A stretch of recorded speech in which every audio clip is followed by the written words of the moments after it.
Telangana cabinet భేటీ ప్రారంభమైంది. CM Revanth Reddy అధ్యక్షతన సెక్రటేరియట్లో సమావేశం జరుగుతోంది. స్థానిక సంస్థల ఎన్నికలతో పాటు బీసీ రిజర్వేషన్లు, గ్లోబల్ సమిట్ పైన మంత్రివర్గం సమీక్షిస్తున్నారు.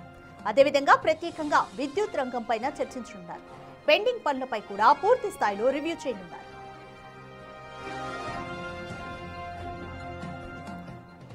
ఇందిరమ్మ చీరల పంపకం, పంట కొనుగోలు, ఇతర అంశాలపైన కేబినెట్ లో చర్చిస్తారు. ఇక సాయంత్రం 5 గంటలకు ఇంటిగ్రేటెడ్ కమాండ్ కంట్రోల్ సెంటర్లో తెలంగాణ రైజింగ్ 2047 పైన సీఎం సమావేశం నిర్వహించనున్నారు.